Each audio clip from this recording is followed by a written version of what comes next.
This conference will now be recorded. अद्य शुक्रवासरः अथवा रविवासरः अश्विन कृष्ण अष्टमी दिनांक 29 अक्टोबर 2021 रसरत्न समुच्चय शिष्यपणे शंखं चक्रं जलपान दशतमृतघटं चारुदोर्भिष्टपुर्भिः सूक्ष्मस्वच्छातिरुद्यां शुकपरिविलसन् मौलिमम्भोजनेत्रं कालाम्भोदोज्ज्वलाङ्गं कटितटविलसच्चारुपीताम्बराढ्यं वन्दे धन्वन्तरिं तं निखिलगतवनप्रौढदावाग्निलीलम् प्रौढदावाग्निलीलम् ब्रह्मणो समाश्रयाद्येषु पूजिताम् तस्मदाचार्यपर्यन्तां वन्दे गुरुपरम्पराम् आयुर्वेदरतं वन्दे माधवाख्यं महात्म्यम् आयुर्वेदामृत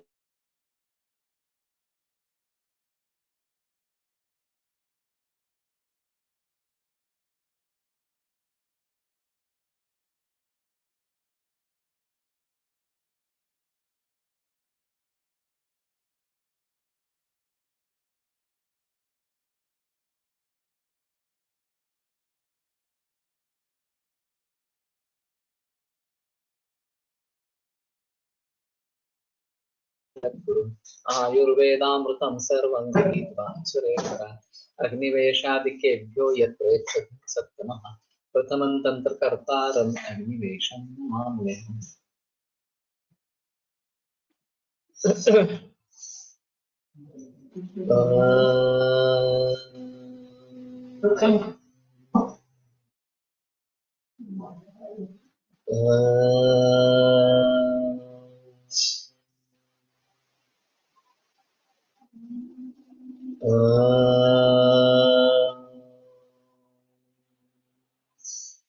ओम शांति शांति शांति।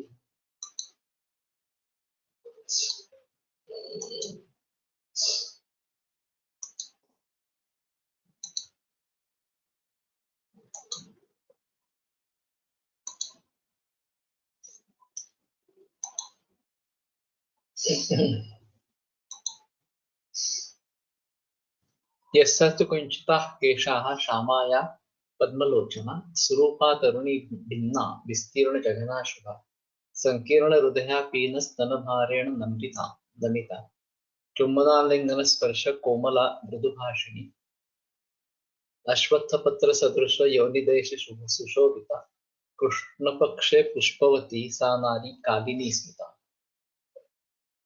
तो ये कालिनी नारी के बारे में वर्णन है। उसका आगे क्या करना है इसके बारे में तो अभी पता नहीं लग रहा। रसबंधे प्रयोगे च उत्तमासा रसायन। तो कृष्ण पक्षे पुष्पवती ये एक अलग है कि कृष्ण पक्ष में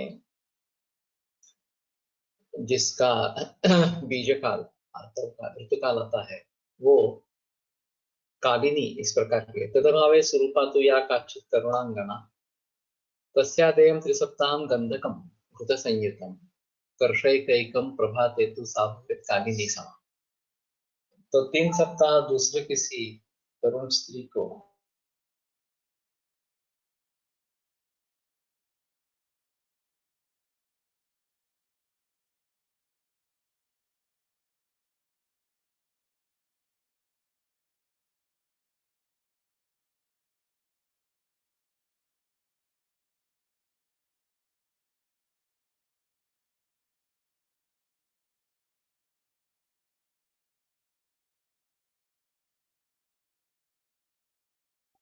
से अभिषेक करें। अघोराम अंकुशीं विद्याम दद्यात् शिष्याय सद्गुरु। और फिर ये अंकुशी विद्या अघोरा इस प्रकार की जो है वो सद्गुरु शिष्य को देवे यथाशक्ति सुशिष्येण दातव्या गुरु। और शिष्येण नो सौ उसको गुरु दक्षिणा देनी है अपने शक्ति के अनुसार। अर्थाज्ञया गुरुर्मंत्रम लक्ष्यम लक्ष्यम पृथक। तो गुरु की आज्ञा से लक्ष्य लक्ष्य पृथक पृथक मंत्र रटना चाहिए। आम ह्रीं ह्रां ह्रीं रूं अघोरधर प्रस्फुट प्रस्फुट प्रकट प्रकट कट कह कह शमय शमय जात जात धह धह पातय पातय आम ह्रीं ह्रै ह्रै रूं अघोराय फट इमं अघोर मंत्रं तु आम कामराज शक्ति वौजरसांकुशायै आज्ञेया विद्यारसांकुशा अनया पूजये देवी शक्तिम अंकुश विद्या। तो इस मंत्र से देवी की पूजा करनी है अंकुश विद्या के जरिए। दशांशम जुह्यात् कुंडे त्रिकोण हस्तमात्रके जाति पुष्पम विभूतिमद्भाक्तं पूर्णान्ते कंजकार्चन कृत्वात प्रशवेच्छाला शुद्धां लिप्तां सवेदिकां षट्कोणं मंडलं तत्र सिंदूरेण द्विहस्तकम्। यहाँ तक कल आए थे एक्चुअली। तत्समीपे रसमे दीप्ते कर्तव्य प्रसमंडपम, उसके नजदीक समर दीप्त स्थान पर रसमंडप करवाना चाहिए। अतिगुप्तम सुविस्तीर्णम कपाकार गल शोभितम, तो ये रम्य भी होना चाहिए, दीप्त असुविस्तीर्ण भी होना चाहिए और अतिगुप्त भी होना चाहिए। कपाट अर्गल शोभितम, अर्गल को अड़सर कहते हैं। तो उसका जो कवाड़ होता है या दार होते हैं, उसमें पुराने जमाने में लकड़े का एक बांध रखते थे।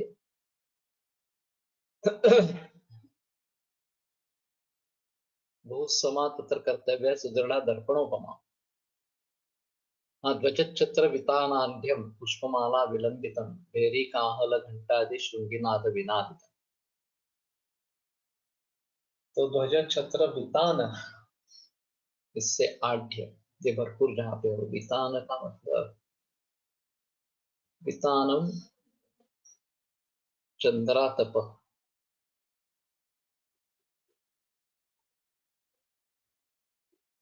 ध्वजादिभिः आढ़्यम समृद्धम समृद्धम। पुष्पमाला विलंबितम, तो सूर्य की किरण भी आए, चंद्र की किरण भी आए, इस प्रकार का होना चाहिए पताका। ओके, ये भी एक अर्थ हो सकता है।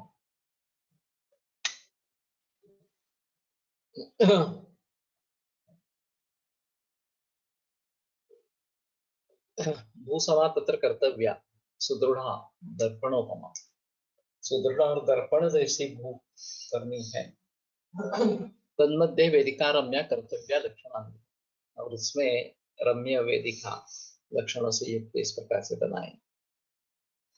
निष्कत्रयम् हेमपत्रम रसेन्द्रम नव निष्कटम अम्लेन मर्दयेद् यामं तेन लिंगं तु कारयेत् दोलायंत्रे सारनालय गंभीरस्थं दिने पश्यत् दिनं पश्यत् तल्लिंगं पूजयेत् तत्र सुशोभैर् उपचारकैः।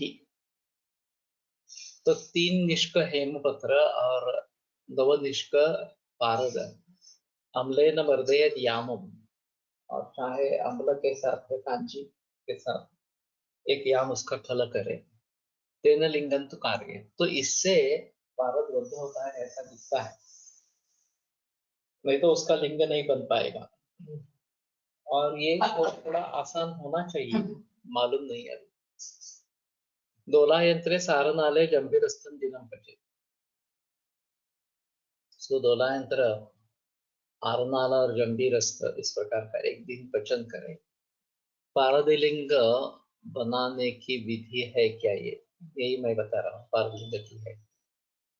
तल्लिंगम पूजे तत्र सुशुभैर उपचारक, तो शोभिवंत इस प्रकार के जो उपचारक हैं उनके द्वारा उस लिंग का पूजन करना चाहिए। जैसे मैंने कहा बताया, वेरावल के नजदीक भूतनाथ आश्रम करके है, और वहां पे एक वैद्य थे। मैं जब गया तो उसके पूर्व 1 बरस पूर्व उनका देहांत हो गया था। वो 100 से भी ऊपर जिए थे और उनके पास काफी गीर गाय है। हाँ, करीबन 100-150 होंगी। और कैंसर में उनकी खासियत थी, दूध पे रखते थे इस प्रकार से। और उन्होंने इतने सारे पारद लिंग बना के रखे हैं वहां पे कि कुछ बड़े कुछ बहुत छोटे छोटे इस प्रकार के हैं। तो वो अगर मिल पाते तो बहुत अच्छा होता, लेकिन दुर्भाग्य था कि मैं जब पहुंचा था वहां पे तो उसके पर पहले ही एक बरस पूर्व उनका देहांत हो गया था। लिंगकोटि सहस्रस्य यत् फलम सम्यक अर्चना तत्फल कोटि गुणितम रसलिंगार्चना भवेत्। तो शंकर के कोटि सहस्र, अरे वाह, इस प्रकार के लिंगों की पूजा योग्य रीति से करने से जो फल प्राप्त होता है वो कोटि गुणित इसका उसका भी कोटि गुणित रसलिंगार्चना भवेत्, केवल पारद के लिंग के अर्चन से होता है। तो इसकी एक अलग महत्ता इस प्रकार की है। और दिल्ली के नजदीक भी एक वैद्य थे, मैंने बताया था नाम पहले,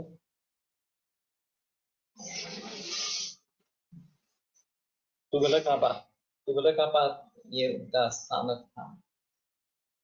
और उन्होंने भी एक पारद लिंग का मंदिर बनाया। और मैं उनको त्रिस्कंद कोश के बारे में बताने के लिए गया था। तो काफी भीड़ थी, फिर भी उन्होंने मुझे समय दिया। मैंने बहुत कम समय में उनको त्रिस्कंद कोश के बारे में बताया। उन्होंने तुरंत 10,000 रुपए चंदा मुझे दे दिया कि आप इस काम में जोड़ दो इस प्रकार से।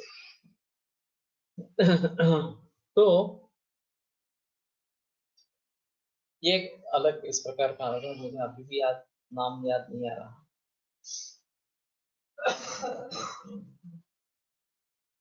ठीक है, लेकिन आएगा। तो उन्होंने ये मंदिर बनाया है पारद लिंग का इस प्रकार से, और रेगुलर वहां पे पूजा अर्चा होती है। ब्रह्म हत्या सहस्राणि गो हत्या युतानि च तत्क्षणात् विलयं यान्ति रसलिंगस्य दर्शनात्।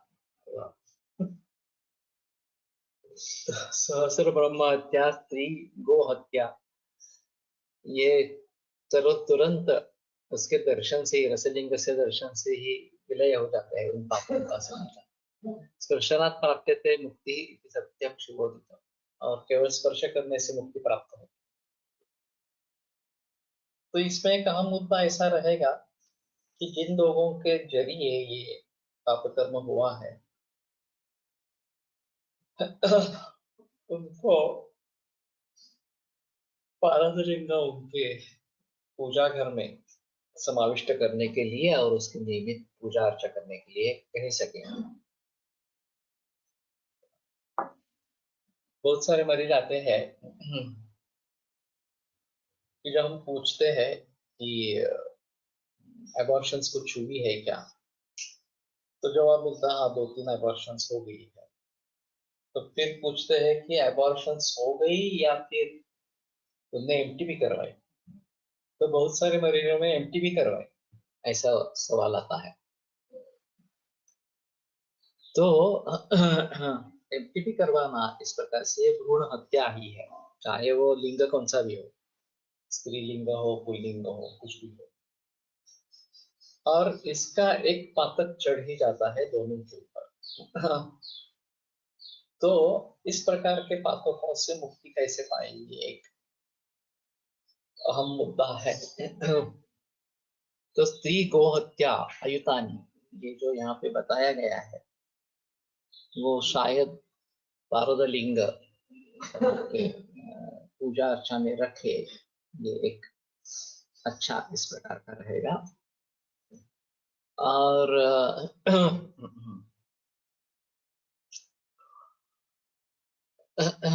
शायद इससे कुछ कर्मफल सिद्धी में बाधा आ सके। यामुळे कर्मफल सिद्धांताला बाधा येत नाही का? कर्मफल भोगवणे तर अवश्यंभावी आहे ना. पारदलिंग मिल आहे क्या बाजार में? बाजार में तो नहीं मिलता, लेकिन कनखल में है अवेलेबल. इस प्रकार से उत्तर प्रदेश में कनखल नाम का स्थल है, वहां पे पारदलिंग बेचने के लिए है, लेकिन बनाने वाले काफी लोग हैं, अपने अपने तरीके से बनाते हैं. तो हाँ, ये वेरावल में पूछना चाहिए कि वो बेचते हैं क्या वहां पे भूतनाथ आश्रम में, लेकिन मालूम नहीं इस प्रकार से. और ये बड़ा सवाल है कि कर्मफल सिद्धांत इससे बाधित हो जाता है क्या. तो एक पक्ष ऐसा है कि उसको भुगतने बिना मुक्ति नहीं. जो भी आपके शुभ अशुभ फल कर्म हो, उनके जो भी शुभ अशुभ इस प्रकार के फल हो, तो उसको भुगतने के बिना कुछ चारा नहीं है इस प्रकार से. और दूसरी जगह वाल्याकोड़े का वाल्मीकि बन गया, तो उसने बहुत उग्र तप किया था. तो ये तप करने से दग्धबीज हो जाते हैं. कर्म जो है या कर्म के जो संस्कार है वो दग्धबीज हो जाते हैं. फिर उससे कर्म नहीं, ये कार्य नहीं होगा, ऐसा भी एक है. लेकिन इतनी तपस्या होनी चाहिए कि वो दग्ध हो जाए, मिलता. ठीक है, कहाँ पे मिलते हैं?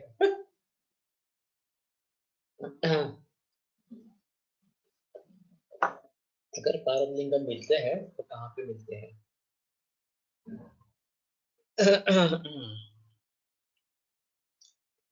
तो कहने का तात्पर्य तो ये है कि अनजाने हुए जो पाप है उनके क्षालन के लिए इस प्रकार के पाप क्षालन की जो बदलते हैं.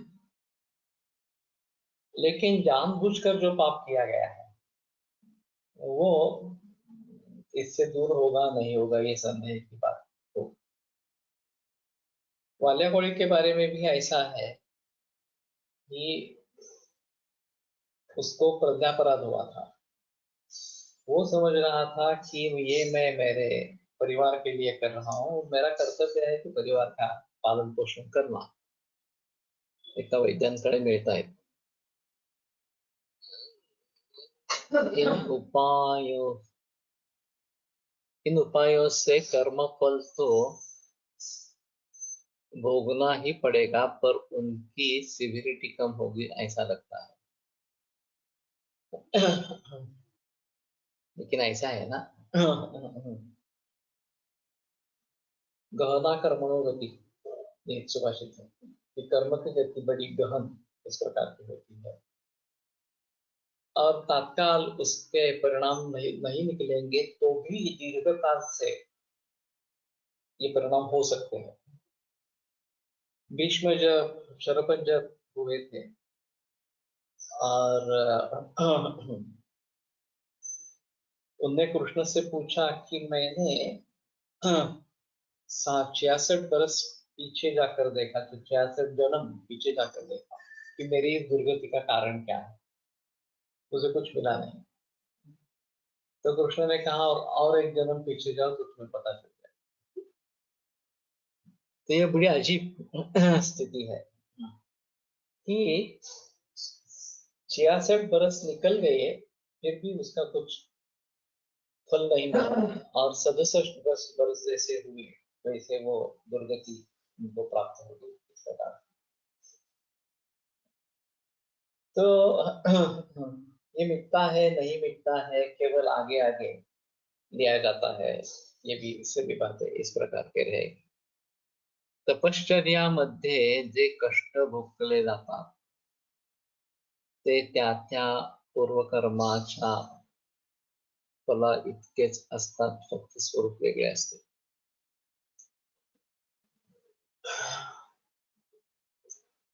बता नहीं सकते.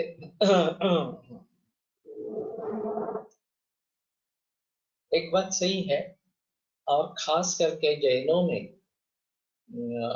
संन्यास दिया जाता है. तब उनका मार्ग काफी खड़तर इस प्रकार का होता है, काफी तकलीफें सहन करनी पड़ती है। और हिंदुओं में जो संन्यास है वो इतना भयंकर नहीं है, जिसमें इस प्रकार की शारीरिक पीड़ाएं रहती है। और फिर भी ऐसा कहना है कि जैन साधु साध्वियों को अभिन्न मुक्ति नहीं मिलने वाली, वो केवल मुक्ति की प्रतीक्षा करते रहेंगे, और कोई एक इस प्रकार का महानुभाव आने वाला है जो सभी इस प्रकार के आत्माओं को मुक्ति दिलाएगा, ऐसा मैंने सुना था। फिर भी बहुत सारे लोग इसके पीछे जाते रहते हैं और बहुत युवा अवस्था में संन्यास ले लेते हैं, तो ये काफी प्रचलन है। उसके मुताबिक जो अभी इस्कॉन के मैं सन्यासियों को देखता हूँ वो इतना खड़तर नहीं है। तो नॉर्मल खाना ये चलता रहता है, और सादा इस प्रकार का जीवन रहता है। तो हमने बहुत सारे जन्मों में जो भी कुछ किया है, अच्छा बुरा जो भी होगा इस प्रकार से, उसके अनुरूप फल मिलते रहेगा, ये स्वाभाविक इस प्रकार का है, कार्यकरण भाव पर आधारित इस प्रकार। अब उस व्यक्ति को इस ऐसे करने की प्रेरणा क्यों मिलती है, पाप कर्म करने की प्रेरणा क्यों मिलती है, ये एक अहम मुद्दा इस प्रकार का रहेगा। तो लालच हो सकता है, तात्कालिक कुछ उपयोग होने वाला है इस प्रकार का हो सकता है, वगैरह वगैरह। लेकिन फिर भी सारे विवेक व्यक्ति खो बैठती है, और इसके जरिए पाप कर्म कर देती है। और उसकी आदत बन जाती है। आज शुरू में एक दो बार कदाचित आशंका होगी, अरे मैं बराबर कर रहा हूं, इस प्रकार से, लेकिन बाद में वो रूढ़ हो जाती है इस प्रकार से। कर्म संशय कदाचित पारुलिंग अर्चनामुळे लवकर होत असा किंवा तीव्रता कमी होत असा। तो इसीलिए दग्धबीज होना ये एक तरीका है इसमें, और वो शायद तपश्चर्या के जरिए हो सकता है।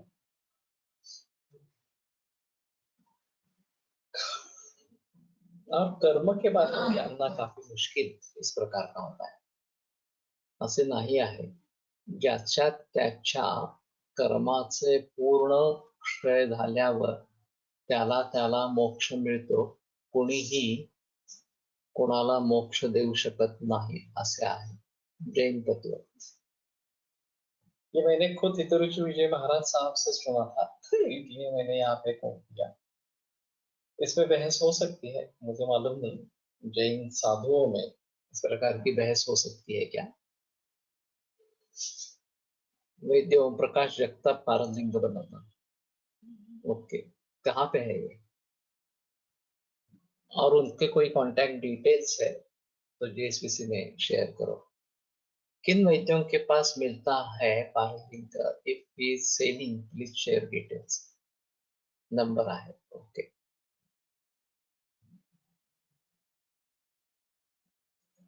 तो उसकी नियमित रूप से पूजा अर्चा होना ये एक अहम मुद्दा इस प्रकार का रहेगा। और फिर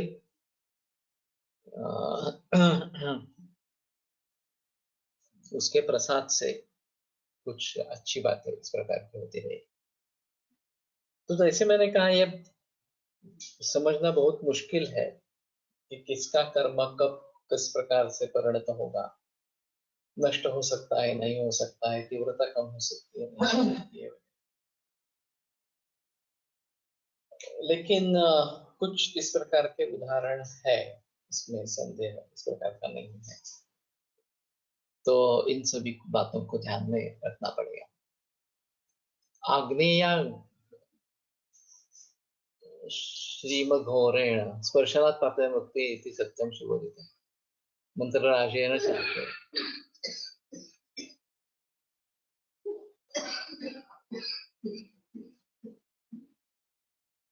आग्नेयाम नीम अघोरेण मंत्रराजेन चार्चे।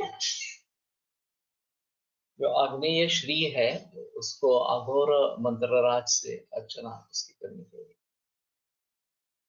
तो अघोर नाम के कोई ऋषि थे, कल सुश्रुत ने बताया, और उनका मंत्र है ये इस प्रकार से।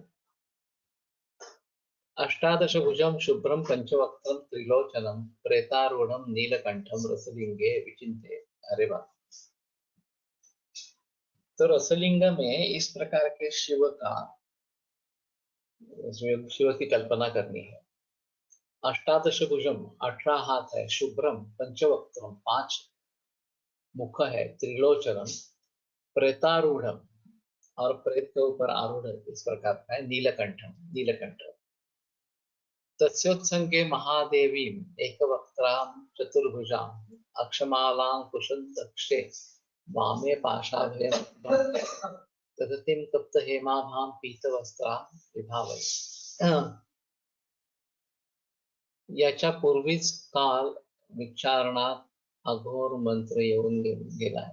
येस, वाचनात, कालच्या वाचनात।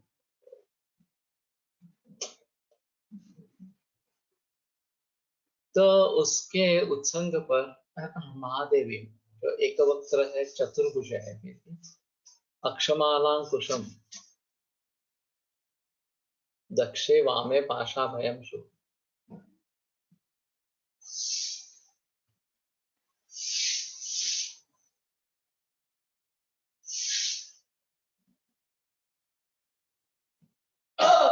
अक्षमाला और अंकुश दक्षिणे दक्षिण वामे पाशाभयम और वाम हस्त में पाशाभय दततिम तप्त हेमाभाम और सप्त सुवर्ण जैसी जिसकी कांतियां पीत वस्त्राम विभाग और पीत वस्त्र इस प्रकार की कल्पना करें।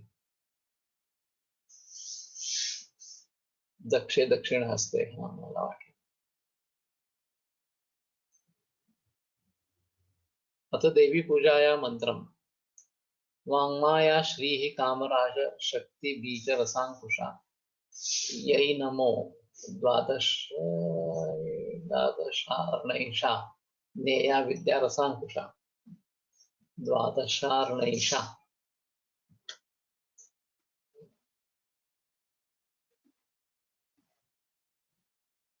द्वादशाक्षरा।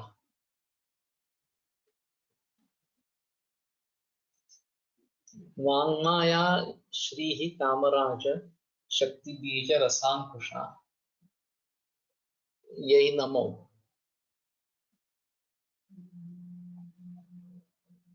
द्वादश से काफी ज्यादा है। यही नमो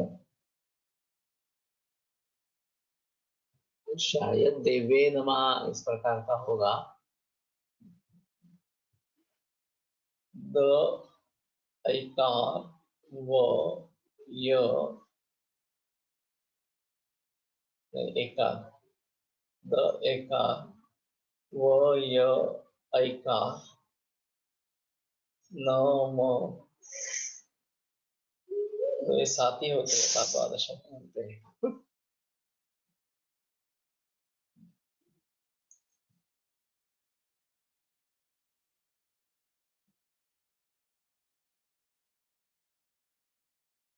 अनया इति पूर्वक दिक्कृता पूर्वस्यां पूर्णान्ते पूर्णाहुति शेषे कन्यकार्चनं कुमारी पूजनं द्विहस्तकं हस्तद्वय परिमित परिधि विशिष्टं मंडलम इति अनेन अन्वयः। आगे का है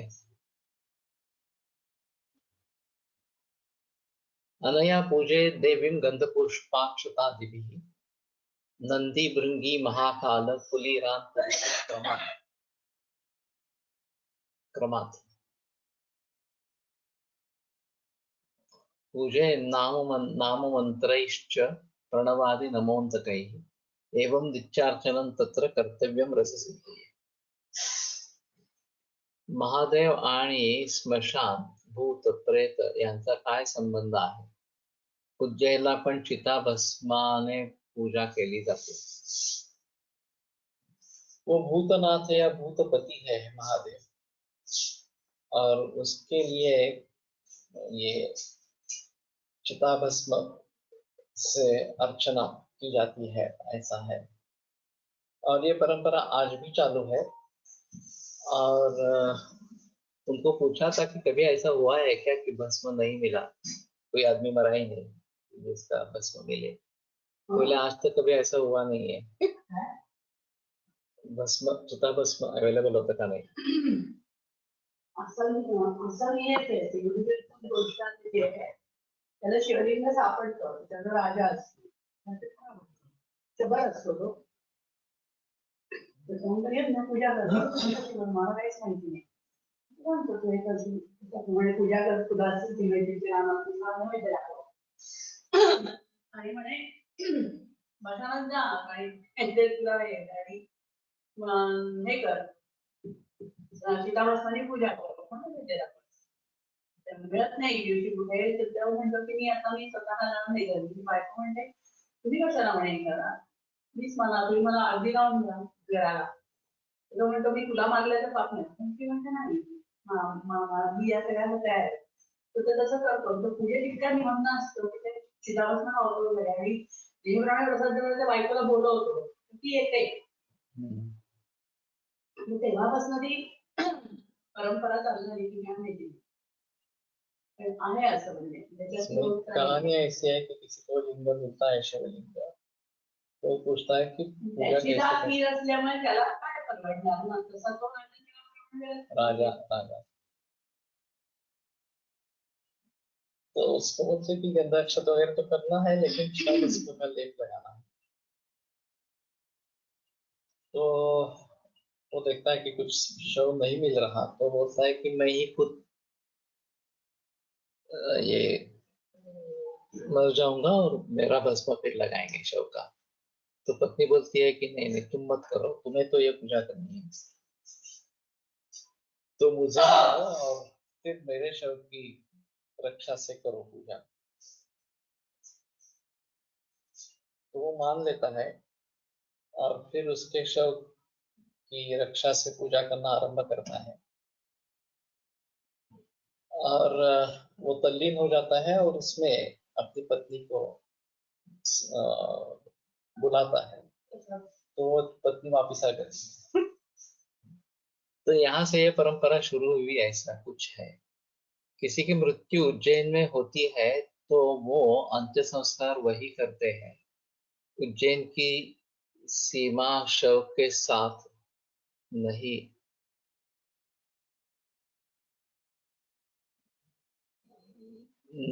लंघते. ओके.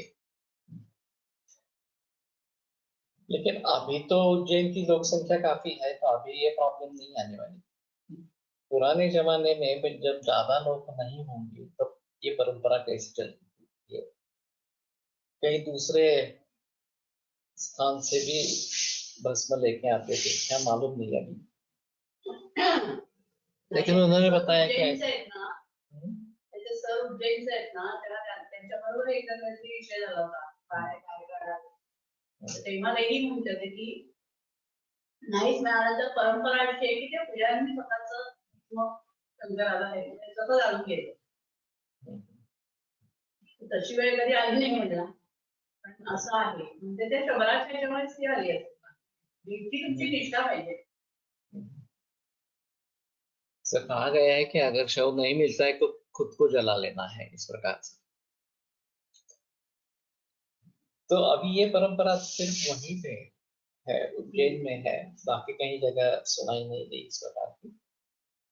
और शहरों में तो अभी डेथ भरपूर होते रहते हैं, इसमें कोई प्रॉब्लम नहीं है.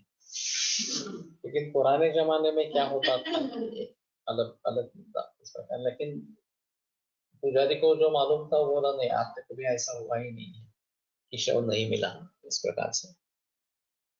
आणि त्या 3 त्यांनी जर एक प्रश्न विचारला होता ना, प्रेत आणि या सगळ्यामध्ये शंकराचं आणि का? तर ते 3 देवतांनी एकमेकांना वाटूनच दिलेलं आहे सगळं. निर्मिती, स्थिती आणि मृत्यू. तो वो एक बात रहे कि ब्रह्मा विष्णु महेश, ब्रह्मा निर्माण करता, विष्णु पालन करता और महेश नाश करता, इस प्रकार का। तो ये भी बात हो सकती है। नंदी भृंगी महाकाल कुलीराम पूर्व दिक्रमा, तो पूर्व दिशा से आरंभ करके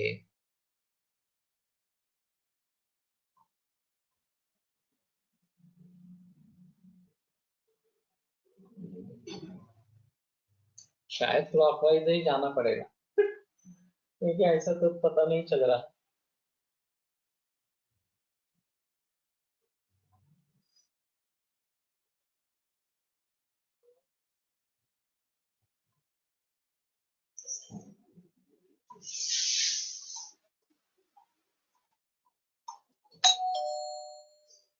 पूजयन नाम मंत्रेश्च प्रणवादि नमोन्नते, तो नाम मंत्र से पूजन करना है और अंत में ओंकार करना है।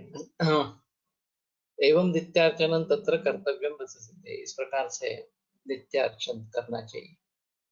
शंकर मृत्यूची देवता, मात्र अकाल मृत्यू होऊ नये म्हणून शंकराचीच आराधना करायला सांगितली आहे, जैसे महामृत्युंजय मंत्र।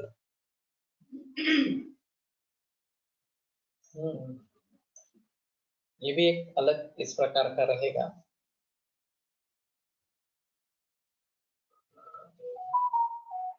सभी भूत मात्राओं का अधिपति शंकर है, ये भी एक बात ध्यान में रखनी पड़ेगी।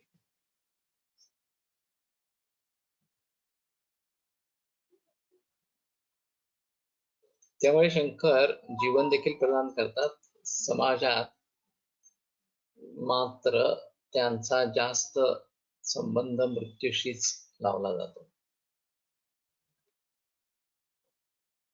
लेकिन ऐसा भी बताया जाता है कि शंकर जल्दी प्रसन्न होता है बाकी देवताओं के दृष्टि से देखा गया है, और वर प्रदान भी भली भांति कर देता है।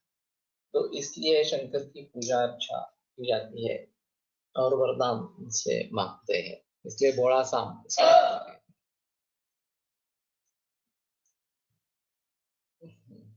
वेदिकायां लिखित सम्यक तद्वि ऋश्चाष्टपत्रकम् तद्वहि कमलं चतुरस्रंच चतुर्द्वारै सुशोभितं, कर्णिकायां नसेत् खल्लं लोहजं स्वर्ण लेखितं, तन्मध्ये रसरागं तु फलानां शतमात्रकम्,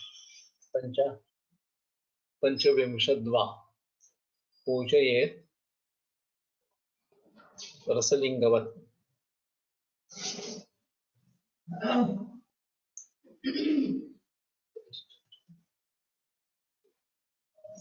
कुछ समझ नहीं आ रहा।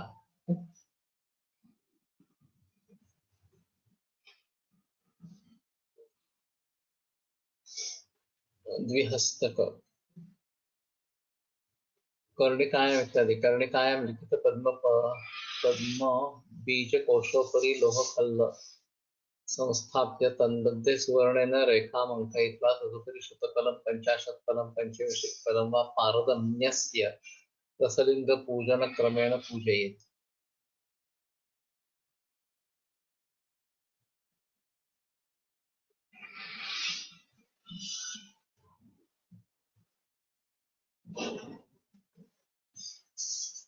बीच में एक पान चला गया है, 174, 175, 176, ये पान नहीं है।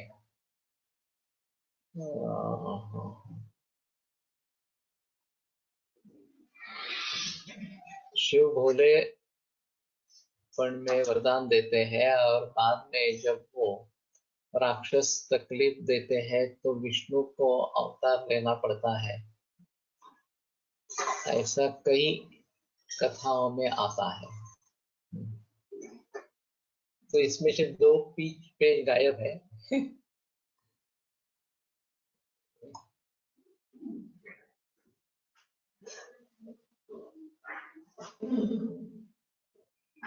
कर्णिकाया नसे खल्लम। तो तुम्हारे पास अगर हिंदी किताब है तो उसका फोटो निकाल पे डाले जीएसवीसी में, तो फिर शायद वो पढ़ लेंगे, मालूम नहीं अभी यहाँ पे। तन्नगर रसराजंतु फलानां शतमात्रकम्। 100 फल 400 ग्राम 50 पंचविंशत वा या 50 या 25 फल, इस प्रकार से वो डाले और फिर उसकी पूजा करें। वज्रवैक्रांत वज्राभ्र कांत पाषाण टंकणम मूलाग शब्देश्चेता षट्कोणे पूजयेत क्रमः। तो 6 कौन है उसमें? इसमें वज्र वैक्रांत वज्राभ्र कांत पाषाण टंकण और भूना ये शक्ति है, और षटकोणे पूजयेत क्रमः, तो षटकोणों में उनके क्रम से पूजा इस प्रकार की करनी है। गंध तालक काशीस शिला कंकुष्ट भूषणम राजा वर्तो गैरी कंचत खाता उपरसा अमी पूजा अष्टदते श्वेते पूर्व दिशा नगत क्रमा। गंध तालक काशीस शिला कंकुष्ट भूषण राजा वर्त दैरिक ये उपरस है, और अष्टदल में इनकी पूजा क्रम से करनी है पूर्व से लेकर। तत्र महारसाः रसकं विमला ताप्यं चपला तुत्थमंजरं हिंगरं सस्यकं चैव ख्याता इति महारसाः पूर्वात् ईशानपर्यन्तं पत्राग्रेषु प्रपूजयेत्।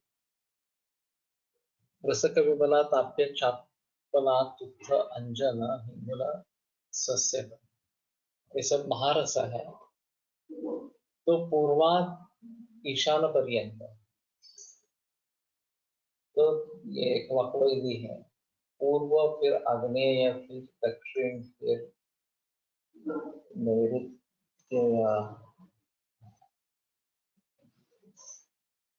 नैऋत्य फिर पश्चिम फिर वायव्य फिर उत्तर और फिर ईशान्य, इस प्रकार से वो करने पड़ेंगे। पूर्वाद ईशान पर्यंतम पत्राग्रेषु प्रपूजयेत्, पत्रा के अग्र पर रखकर उनकी पूजा करें। पूर्व द्वारे स्वर्ण रूपे दक्षिणे ताम्र सीसके पश्चिमे वंग कांतम च उत्तरे मुंड तीक्ष्णके सर्वमेतत् अघोरेण पूजयेत् अंकुशान्वितम्।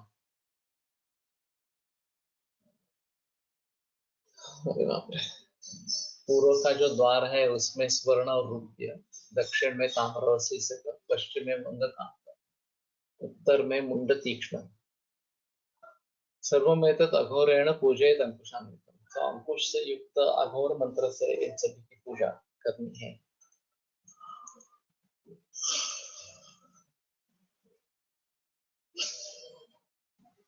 ये द्वार जो है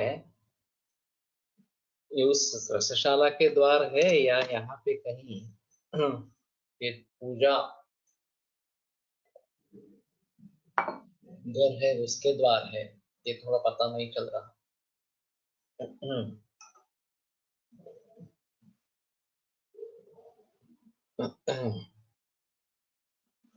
बिडं कांचिक यंत्राणि क्षारमुल्लवणानि च गोष्ठी मूषा वंदनाद तुषांगार वनोपलाः भस्रिका दंडिका नीका दंडिका नेका शिला कलांगुलूखलम् स्वर्णकारोपकरणं समस्ततुलनानि च वृत्काष्ठताम्रलोहोत्थ पात्राणि विविधानि च दिव्यौषधीनां वर्गाश्च रंजक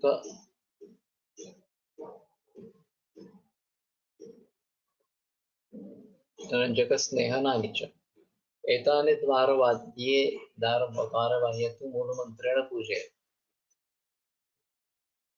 तो इन सभी की पूजा करनी है, द्वार के बही ही रखना है उसको, द्वार बाह्य तु। वाङ्मायां ह्रीं ततक्षें च क्ष्मश्च पंचाक्षरो मनु अनेन मूलमंत्रेण भैरवं तत्र पूजयेत्। सर्वेषां रससिद्धानां नाम संकीर्तयेत् तदा।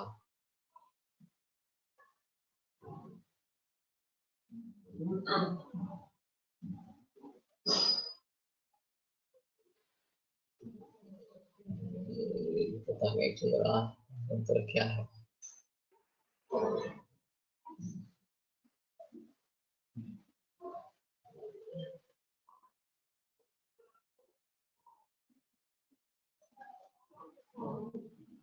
रञ्जकस्नेहनानि मञ्जिष्ठाकिंशकश्चैव खदिरं रक्तचन्दनम् करवीरं देवदारु सरलं रजनीद्वयम् अन्यानि रक्तपुष्पाणि पिष्ट्वा लाक्षारसेन च तैलं विपाचयेत् तेन कुर्यात् बीजादिरञ्जनम् इति रसेन्द्रचिन्तामण्युक्तपारद रञ्जकतैलादीनि सर्वाण्येतानि सकृत्याहानि रसकर्मणि विघ्नविनाशाय पूज्यानि इति उक्तम्। मनुमन्त्र रससिद्धानां नामानि पूज्यत्वं च व्यालाचार्य इति वृत्तेन सूतेन्द्र सूतसाधने इंद्रतुल्या।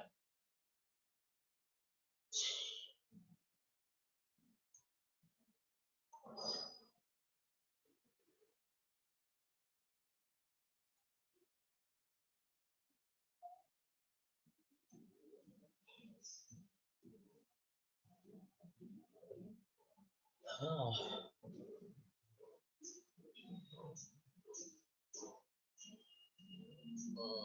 इसमें मंत्र क्या है? मूल मंत्रेण पूजयेत्। पंचाक्षरो मनुः अनेन मूल मंत्रेण। बीच में भी 12 अक्षर बताया था, 12 तो नहीं होते, बहुत ज्यादा हो रहे हैं। यहाँ भी पंचाक्षर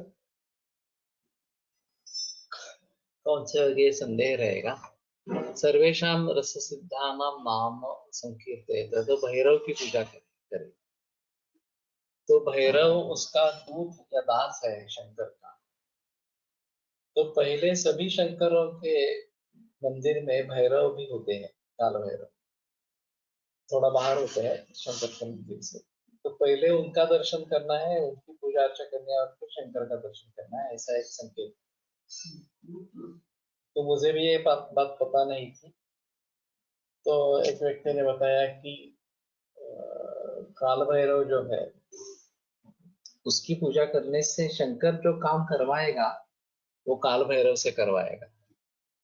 तो उसको पहले संतुष्ट करना है और फिर शंकर की पूजा अर्चा करनी है। इस प्रकार का रिवाज है या फिर इस प्रकार की पद्धति है।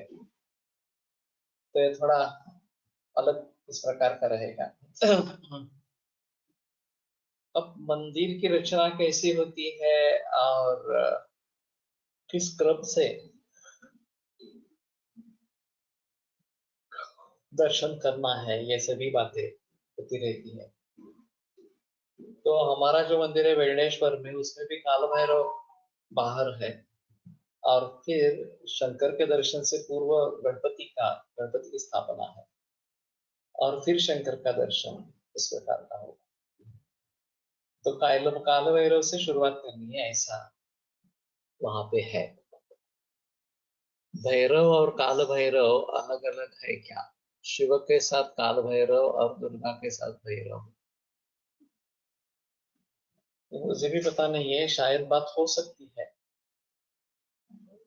एक तिलक महाराष्ट्र विद्यापीठ की देवी कोश नाम की एक किताब है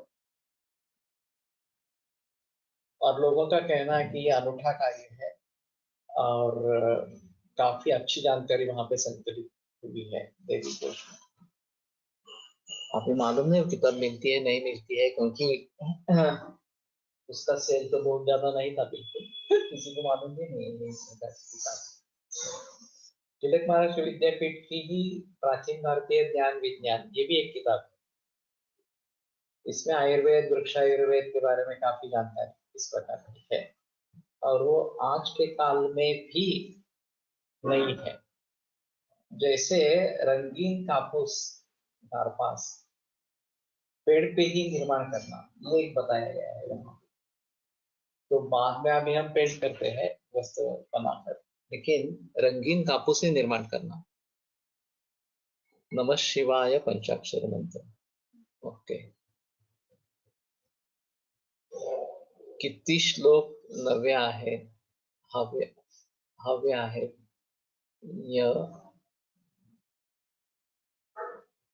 जे याद नहीं है श्लोक नंबर। ये बीच में जो है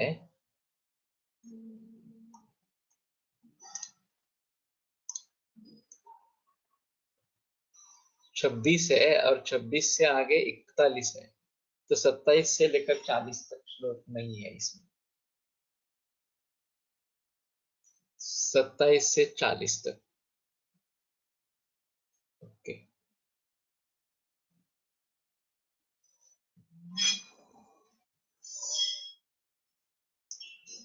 हाँ, पंचाक्षर मंत्र नमः शिवाय है, अच्छी बात है, लेकिन कहाँ पे निर्देश मिलेगा ये?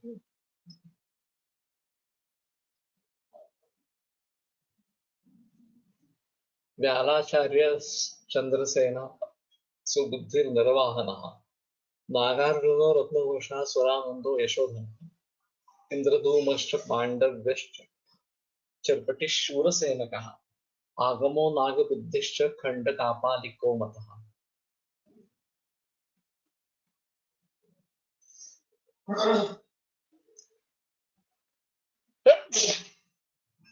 वाङ्मयारीन् ततो क्षेमः, लेकिन ये पंचाक्षर कहाँ हुआ? तो इसके बारे में थोड़ा संदेह रहेगा। टीका में कुछ किया है क्या, देखो एक बार, अगर है तो थोड़ा होगा। कामारिस तांत्रिक शंभुर लंकाल लंकालंपट शारदम, बाणासुरो मुनिश्रेष्ठो गोविंद कपिलो बलिः, एते सर्वे तु सूतेन्द्राः रससिद्धाः महाबलाः, चरन्ति सर्वलोकेषु नित्या भोगपरायणाः।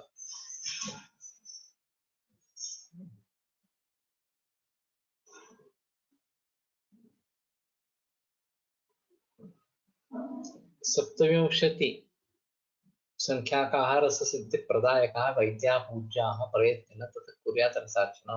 बाद में पहले वैद्यों की पूजा करें और बाद में रस की पूजा करें। ठीक है, रुकते हैं।